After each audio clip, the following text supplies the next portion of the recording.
The fluorescent lights of Harlan County Animal Shelter buzzed with the kind of indifference that only institutions can manage. It was a Tuesday in late November, and the cold had settled into the concrete walls like an old tenant who never paid rent. Most of the kennels held the usual arrivals: strays caught near the highway, surrendered pets whose owners had moved or fallen ill, the ordinary casualties of ordinary lives. But at the far end of the corridor, past the barking retrievers and the trembling beagles, there was a kennel that the staff walked past a little faster than the others. Not because of the smell, though, that was bad enough. Not because of the noise, because the dog inside made almost none. They walked past it quickly because of the sign taped to the chain-link door, the one written in red marker, underlined twice: "Do not enter without supervisor present." The dog inside was a male pit-bull mix, 4 years old according to the intake paperwork, though nobody was certain because nobody had been able to get close enough to check his teeth. He had a broad, blocky head that carried 3 distinct scars, one across his left brow, one below his right ear, and a third that split his upper lip in a way that gave him a permanent expression, somewhere between a sneer and a grimace. His coat was brindle, a pattern of dark stripes over a base of amber that might have been beautiful under different circumstances. His name on the intake form was listed simply as tag number 4417. The previous shelter, 3 counties over, had transferred him after 2 failed adoption attempts and 1 incident that nobody in this building discussed out loud. He had been returned each time within a week. The notes in his file used words like unpredictable, resource guarding, handler, reactive. One note, written in a different hand from the others, said simply, "This dog has given up." He had been at Harlan County for 19 days. The average stay before a decision was made was 21. Leave a like and share your thoughts in the comments along with the city you're watching from and what time it is there. We'd love to know. Now let's continue with the story. Marcus Webb was 43 years old and looked like a man who had been built for a different century. He stood 6 feet even, with the kind of broad, deliberate frame that came not from a gym but from years of physical work. First in the army, then in construction, then in the slow and unremarkable business of putting his life back together after both of those things had taken pieces of him he hadn't budgeted for. His hands were calloused in the particular way of someone who had spent decades doing things with them, and there was a scar along his right jawline that he never explained and nobody who knew him well ever asked about. His eyes were dark brown, and people who met him for the first time often described them later as tired, which was accurate, but incomplete. The more precise word would have been watchful. Marcus Webb had the eyes of a man who had learned, through experience rather than disposition, that the world rewards attention. He had driven 40 minutes to get to the shelter that morning. He hadn't planned to. He had been driving to the hardware store on Route 9, a mundane errand involving cork and weather stripping, when he passed the shelter's entrance sign and turned in without entirely deciding to. He sat in the parking lot for a moment, engine running, and then he turned it off. He had been thinking about getting a dog for 3 months. He had told himself he wasn't ready. He had told himself he was gone too much, that his house was too quiet for a reason, that bringing something living into that silence was either brave or foolish, and he hadn't settled on which. He got out of the truck anyway. The intake volunteer at the front desk was a young woman named Deb, who had the efficient warmth of someone who loved animals more than most people, and had made a practical peace with the sadness of her work. She walked Marcus through the kennels with the practiced optimism of a tour guide. There were good dogs everywhere, genuinely good dogs, dogs that pressed their noses through the chain link and wagged their whole bodies and looked at visitors with the uncomplicated hope that animals are somehow still capable of, even after everything. Marcus looked at each of them. He stopped in front of a few. He said nothing for a long time. Then he reached the end of the corridor. He read the sign on Kennel 4417. He stood there reading it twice. Then he looked through the chain link at the dog inside, who was lying with his back to the door, pressed against the far wall in the particular way of an animal that has decided the world behind it is not worth turning around for.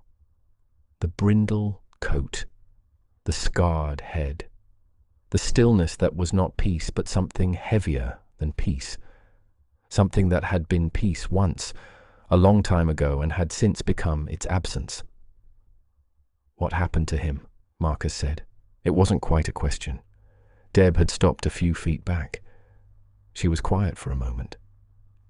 He was used in fighting operations, she said carefully. Before that, we're not sure. He was seized in a raid 14 months ago. He's been in the system since. She paused. He's not, she started. He's very difficult to work with. We've had some good volunteers try. She didn't finish the sentence. She didn't need to. Marcus said nothing. He looked at the dog for a long time. The dog did not move, did not acknowledge him, gave no indication that it registered a human presence on the other side of the door. That indifference, Marcus would think later, was the thing that decided it. Not the scars, not the red marker warning sign, the indifference. He recognized it the way you recognize a street you grew up on, even when everything on it has changed. "Can I go in?" he said. Deb looked at him. She looked at the file in her hand. "I need to get the supervisor," she said. The supervisor was a compact, serious woman in her 50s named Ruth Alcott, who had worked in animal welfare for 22 years and had developed the ability to assess both animals and people with the same rapid and largely accurate precision. She came to Kennel 4417 and looked at Marcus the way she looked at intake animals. Not unkindly, but thoroughly. She asked him a series of questions: whether he had owned dogs before, whether he had children in the home, whether he had a yard, whether he understood what the file said. He answered each question without embellishment, which she found more reassuring than enthusiasm would have been. "I need you to understand something," Ruth said. "He has bitten twice. Neither bite broke skin, but they were intentional. He does not respond to standard approach protocols. 3 of our most experienced handlers have tried and failed to build any connection with him in 19 days. We are not in the business of placing dogs that are likely to cause harm." She looked at him steadily. "Why this dog?" Marcus looked through the chain link. The dog still hadn't moved. "Because nobody else is going to," he said. Ruth studied him for another moment. Then she said, "You'll need to sign liability documentation. You'll need to complete a behavioral consultation with our canine specialist before he leaves the property. You'll agree to check-ins at 30 and 60 days. And if at any point this placement is not working, you bring him back. No questions, no judgment. This is not a rescue story, Mr. Webb. This is a trial. Do you understand the difference?" Marcus said that he did. The canine behavioral specialist was a woman named Dr. Priya Anand, 36 years old, who held 2 graduate degrees and had spent the better part of a decade working with dogs that the broader system had labeled unadoptable. She had heard that phrase applied to so many animals over the years that she had come to regard it less as an assessment of the dog and more as an assessment of the system's patience. She arrived at the shelter that afternoon, reviewed 4417's complete file, and then sat outside his kennel for 45 minutes without attempting to enter. She simply sat. She had a notebook in her lap, and she made occasional marks in it, but mostly she watched. When she finally stood, she walked to where Marcus had been waiting in the corridor. She did not begin with reassurance. "He has significant trauma responses," she said, flipping back through her notes. "Hypervigilance, avoidance behavior, sensory triggers that we haven't fully mapped yet. His history of human contact has been largely coercive. He has learned that people approach him when they want something from him, and that the interaction ends in discomfort. She looked up. What he doesn't know yet is that an interaction can end any other way. Marcus asked what that would take. Time, she said. Patience that doesn't have an agenda, the willingness to be present with him without requiring anything in return. She tilted her head slightly. Most people cannot actually do that. They mean to. They think they can. But they walk in with an outcome in mind. They want the dog to eat from their hand, or to make eye contact, or to wag its tail. And the dog can feel the wanting.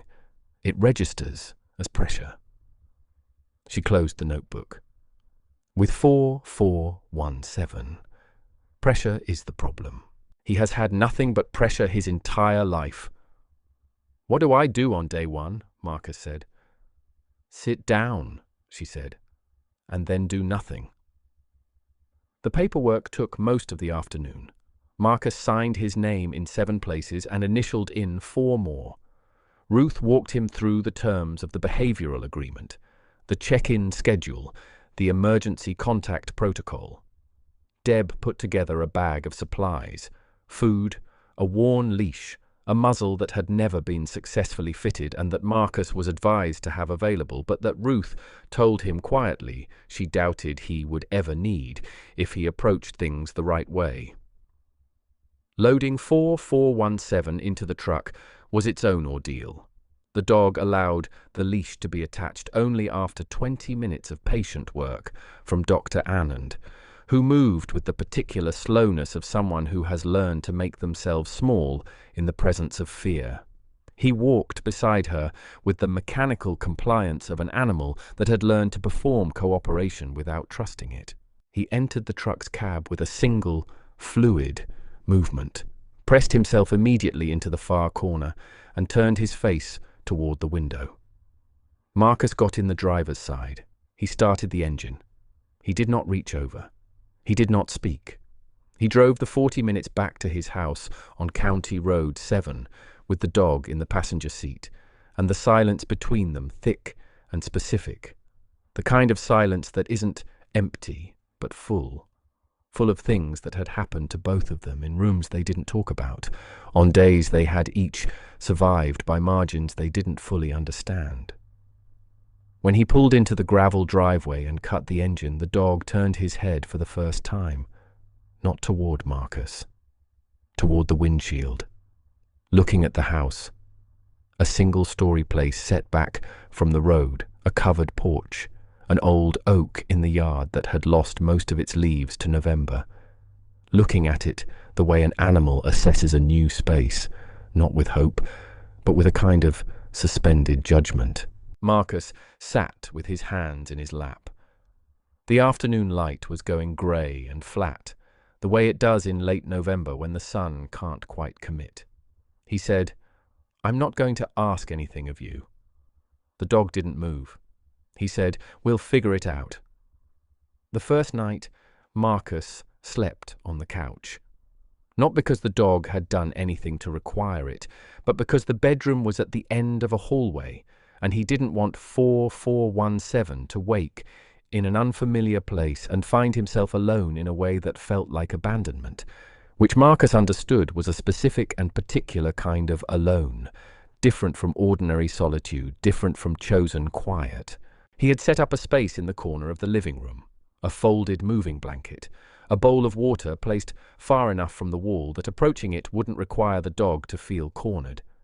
And he had turned off the overhead light and left only the lamp by the couch, low and amber, and then he had lain down with his back to the dog's corner and read a paperback he had already read twice before, something he didn't need to concentrate on, something that kept his hands and eyes occupied without demanding his attention. The dog did not sleep that first night. Marcus could hear him in the darkness, the careful shift of weight, the occasional sound of his nails on the hardwood as he moved in small increments, mapping the room by degrees. Once, sometime past 2 in the morning, Marcus heard him drink from the bowl. It was a small sound, Marcus turned a page without looking up. By morning, the dog had moved to a position near the hallway entrance, closer to the front door but no longer pressed against the far wall. Marcus noted this, without marking it, as progress. Dr. Anand had been clear on this point during the consultation. Do not celebrate every small movement, she had said. Animals in trauma are acutely sensitive to shifts in human energy. If they take one step toward you and you respond with a surge of hope and warmth, they feel the surge. They associate their small bravery with a sudden change in atmospheric pressure. It frightens them back. Receive everything quietly. Let the progress be invisible to yourself if you can manage it. Marcus made coffee.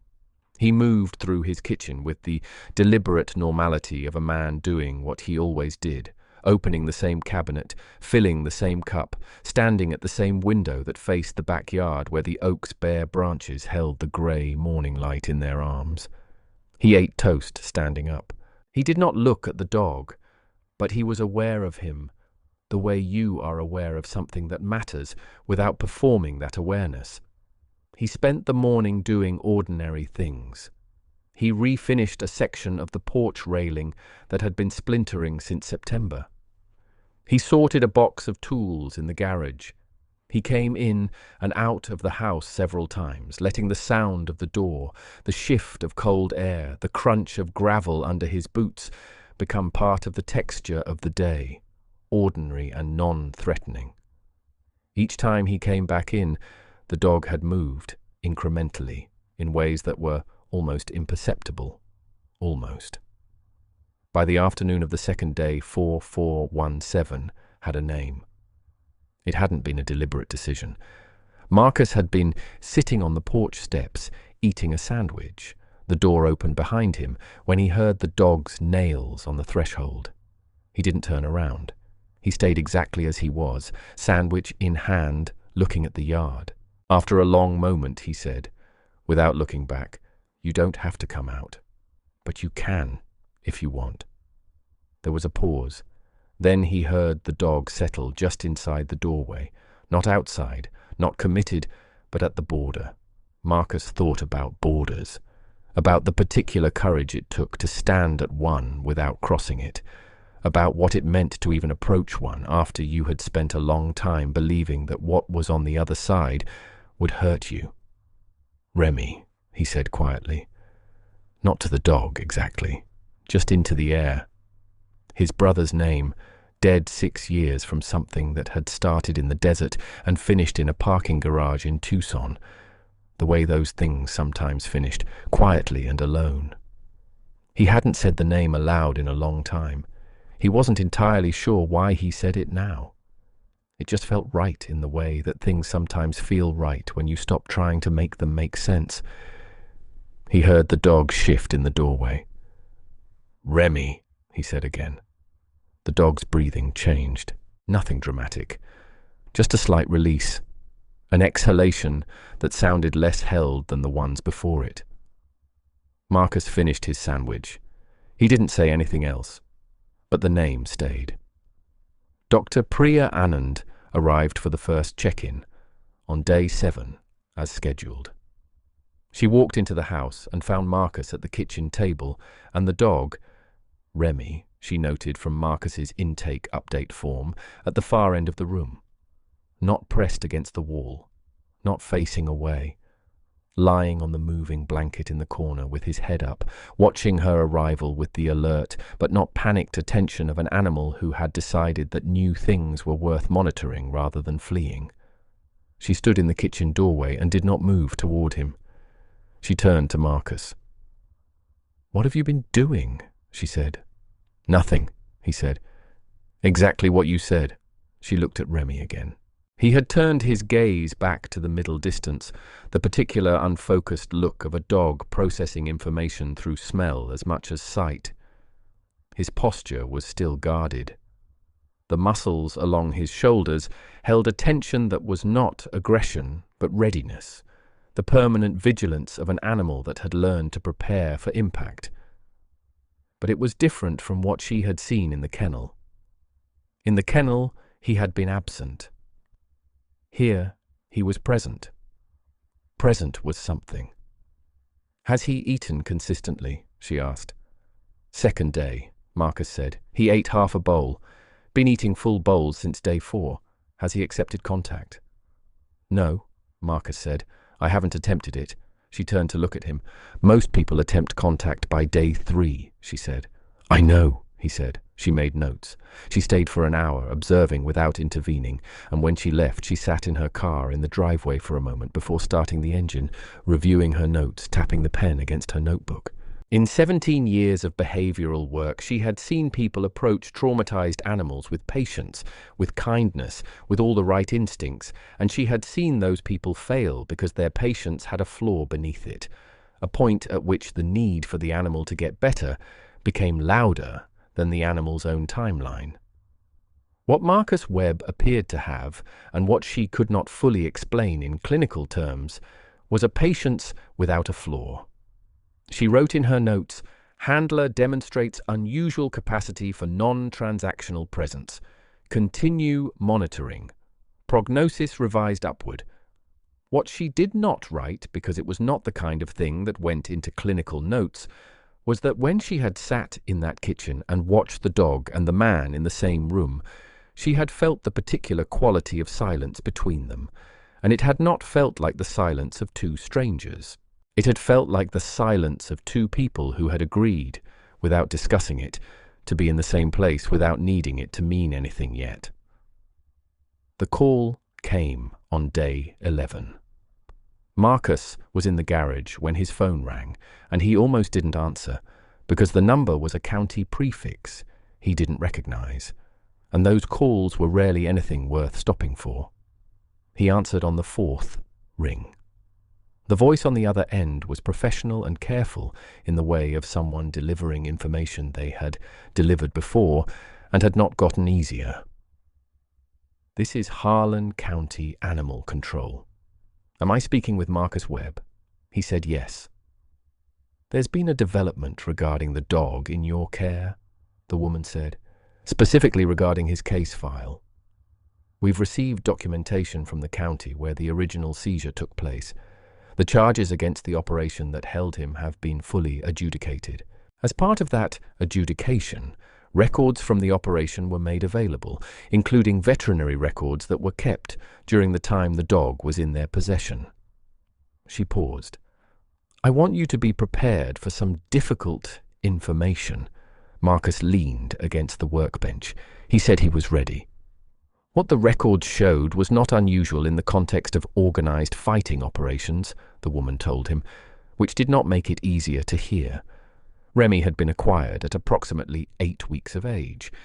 He had been trained using methods that the animal welfare statutes described as systematic aversive conditioning, which was the clinical way of saying that pain had been used as the primary communicative tool in his development, from the age before he could fully understand anything except that the world hurt and that he had no reliable means of making it stop. He had been used in 3 documented events before a neighbor's report led to the raid. His record in those events was described in the operation's own notes, written with the particular coldness of people who regard living things as investments, as follows: "Does not perform as expected. Resistant.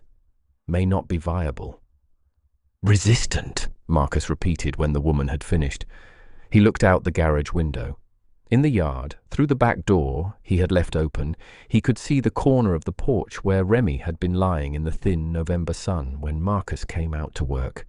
"Resistant." "That's correct," the woman said. "I know this is hard to hear. The reason I'm calling is that the documentation also includes microchip registration that confirms his identity and establishes a legal chain of custody. This doesn't change your placement status. I want to be clear about that. But it means that his history is now officially on record, and you have a right to that information as his current caretaker." Marcus thanked her. He set the phone down on the workbench. He stood for a moment in the quiet of the garage, among the tools and the dust and the faint smell of motor oil and old wood, and he thought about the word resistant, about a 8 week-old animal in conditions designed to remove resistance, and the fact that years later, transferred between counties and systems and kennels and human judgments, he had arrived in that last kennel still resistant, still not performing as expected, still refusing to become what that operation had tried to make him. Still there. Still something. He went back in through the side door.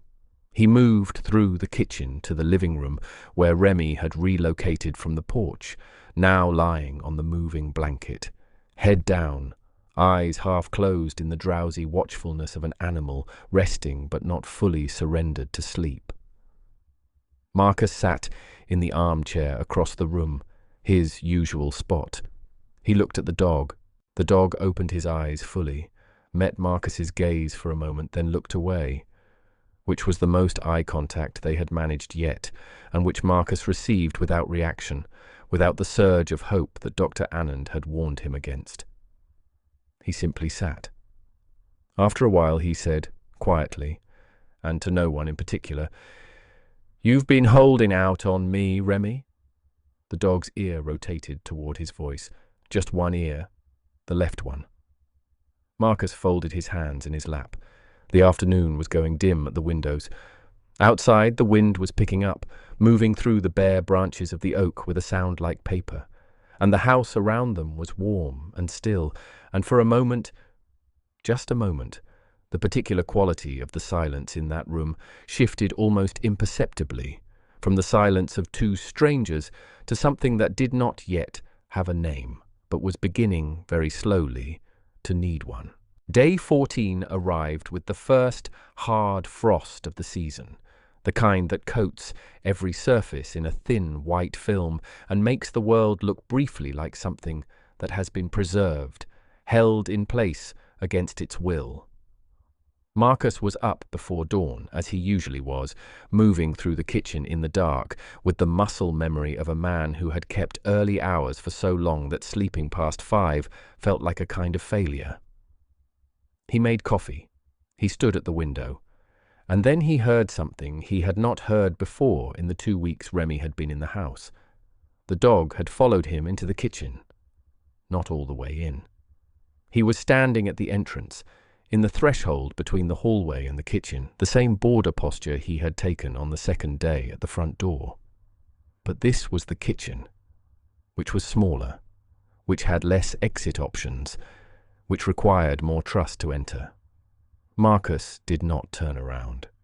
He poured his coffee. He moved to his usual spot at the window. He stood with his back to the dog and watched the frost on the glass catch the first grey light of morning. Remy stayed in the doorway for 11 minutes. Marcus counted, not by watching the clock, but by the slow, internal count of a man who had learned in other contexts to measure time in the absence of landmarks. Then he heard the dog move to the water bowl, drink, and return to the hallway. Marcus let out a breath he had not been aware of holding. He drank his coffee. He said nothing. He did not mark it. But that evening, when Dr. Anand called for her mid-period check-in, he mentioned it. She was quiet for a moment on the other end of the line. Then she said, "That's significant. He's testing the boundary voluntarily. He's choosing to be in a space with reduced exits. That's the opposite of what traumatized animals do." She paused. "You haven't changed anything you're doing, have you? No new routines, no new attempts at contact." "No," Marcus said. "Keep going," she said. On day 17, Remy ate his dinner while Marcus was still in the room. Previously, the dog had waited until Marcus left the kitchen entirely before approaching his bowl. This time, Marcus was standing at the counter with his back turned, washing a pan, making the ordinary noise of running water and the scrape of the sponge, and he heard the dog come in and begin to eat. He continued washing the pan. He did not speed up or slow down. He let the normalcy of the moment be its own statement. On day 19, he sat on the kitchen floor, not for any particular reason beyond instinct. He had been reading at the table and had slid down to sit with his back against the cabinet, legs stretched out, book in his lap, in the way that people sometimes redistribute themselves without strategy. Remy was in the hallway. Marcus read. 20 minutes passed. Then he heard the slow, careful approach of nails on hardwood, and he turned a page without looking up. And Remy walked into the kitchen and lay down approximately 4 feet away, parallel to Marcus, facing the same direction, his head on his paws. Marcus read 3 more pages before he trusted himself to be still enough to look. When he did, Remy was watching him from the corners of those amber eyes, the ones still carrying their history in their depth, not with warmth yet, but with something that was adjacent to it, something that was considering it. Marcus looked back at his book. His chest was doing something complicated that he chose not to examine too closely. They stayed like that for an hour. It was Ruth Alcott from the shelter who first used the word that nobody else had used yet, and she used it at the 30-day check-in when she arrived at the house and sat in Marcus's kitchen and watched Remy move through the space with the kind of ease that she had genuinely not anticipated and was not entirely sure she could account for professionally. He was not a transformed dog. She was careful to think of it that way because transformation was the wrong frame, the one that implied the old version needed to be erased. He was the same dog, the same history, the same scars, the same wariness that lived in his shoulders when a new sound entered the room. But he was inhabiting his own body differently, the way a person inhabits a room differently when they've decided they're allowed to be in it. "He's not healed," she said to Marcus. "I want to be clear about that. This is going to be a long process. There will be setbacks." "I know," Marcus said. "But he's bonding," she said. That word. She had not expected to use it at 30 days. At 60 days, she might have cautiously introduced it. But here it was, day 30, and the dog who had arrived in this house with a red marker warning sign and a file full of failure was lying in the doorway to the kitchen and periodically lifting his head to check on a man who was doing nothing more remarkable than being present. "That's a real bond forming," she said. "It's not finished, but it's real." Marcus poured her a second cup of coffee. He said, "He's a good dog." Ruth looked at him. Then she looked at Remy. She thought about the 17 facilities this dog had passed through, the 4 counties, the reports and the warnings and the liability waivers, the collective institutional conclusion that this particular animal was too broken to be worth the effort. She thought about the note in the file that she had read the day Marcus Webb had shown up at her shelter and stood in front of that kennel. "This dog has given up. He is," she said. "He really is." The incident happened on day 38, and it was the kind of incident that could have ended everything, and in another house, with another man would have. Marcus had a neighbor, an older man named Gerald who lived a quarter-mile down the road and had the unself-conscious habit of dropping by unannounced, the way people from a certain generation do in certain kinds of places. Gerald knocked twice and let himself into the mudroom before Marcus reached the door, calling out a greeting in the loud, cheerful way of someone who had never needed to be careful about sudden sounds in enclosed spaces. Remy was in the hallway when it happened. The unfamiliar voice, the sudden appearance of a man in the interior of the house without the preamble of the driveway or the advance warning of an approaching car. It was the combination, the sensory collision of too many wrong things at once. Marcus heard the growl start low and felt the air in the house change before he turned around. Gerald had frozen in the mudroom doorway, bag in hand, eyes wide, registering the dog's posture with the instinctive stillness of someone who understood the signal, even without experience. Marcus moved between them, not fast, not aggressive, not in a way that added pressure to a room that already had too much. He simply stepped into the space and said, in the same quiet register he used for everything, Gerald, hold still for just a second. Don't make eye contact. Turn your body slightly to the side. Gerald, to his credit, did exactly that, setting the bag on the floor and shifting his posture in the small, instinctive way of someone deferring. Marcus crouched. He did not reach for Remy. He did not try to restrain him or redirect him. He simply crouched in the space between the dog and the door and let his presence be its own thing, his own familiar low-pressure weight in the room, the signal that had been building for 38 days, the accumulated meaning of every cup of coffee and every turned page and every hour of undemanding proximity. He spoke to Remy in a low voice, not commands, not corrections. He said, "That's Gerald. He lives down the road. He comes by sometimes." The growl did not stop immediately. But it changed, became less a warning and more a question. Marcus stayed where he was. Gerald stayed where he was. The room held its breath.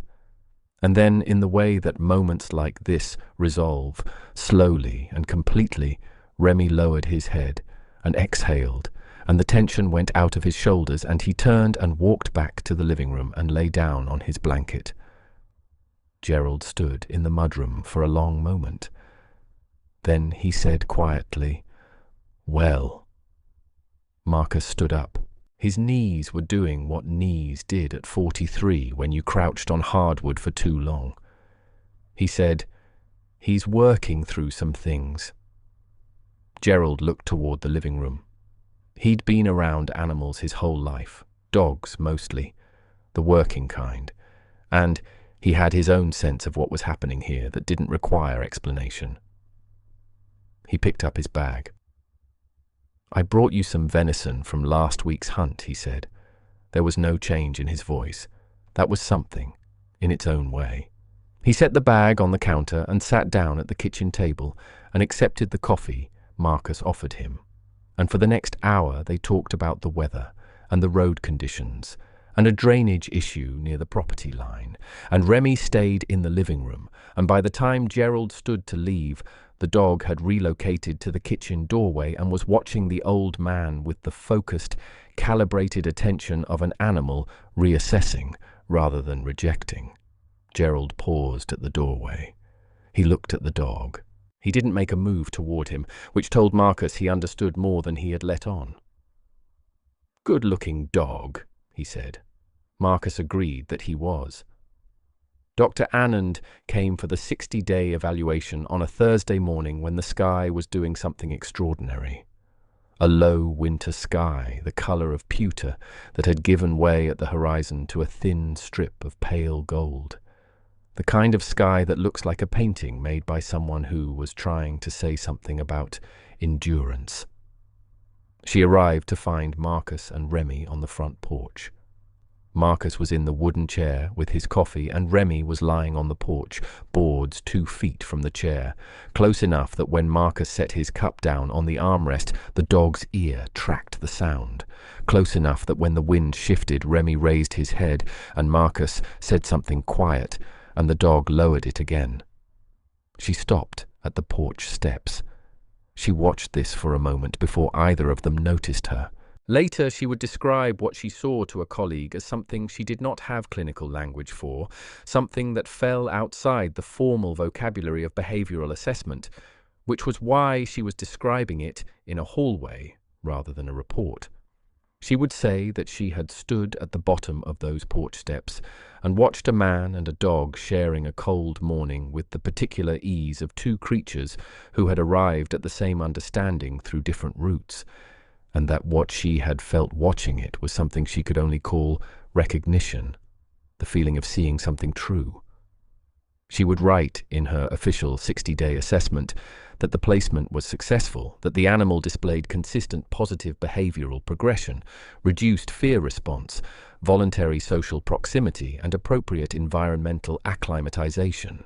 She would recommend formal continuation of the placement with monthly monitoring, and note that the case represented an outcome in the upper range of what the available literature would predict. What she would not write because it was not the kind of thing that went into official assessments, was what happened when she finally climbed the porch steps and sat in the other chair and set her bag down and opened her notebook.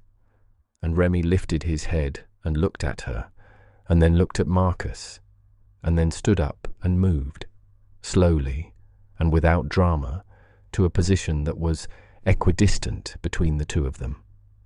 3 feet from Marcus, 3 feet from her, present with both. His scarred face held in the thin winter light, the permanent altered lip and the healed brow and the ear that angled outward at its own angle, all of it just exactly what it was. And his eyes, amber and awake, watching the world with an attention that had stopped preparing for impact and started, tentatively and on its own terms, simply watching. "That's new," Marcus said. He was looking at the dog. "Yes," Dr. Anand said, "it is." The morning held them all for a moment, the man and the dog and the woman with her notebook, on a porch in the thin gold light of a winter day, and beyond the yard the bare oak stood in the cold, and the road was empty and the world was quiet. And in that quiet Remy made a sound that Marcus had not heard from him before, low and brief and without urgency, something between a sigh and a note, something that had no tactical purpose and no defensive function, something that was simply the sound of an animal in a specific place at a specific moment, present without condition, which was the whole of it, which was the thing that nobody had expected, which was everything. If you enjoyed today's story, make sure you subscribe to the channel so you don't miss what's coming. We upload a brand new video every single day. If this story moved you, leave a like. It means more than you know. And drop a comment below telling us what you thought. We read every single one. See you tomorrow.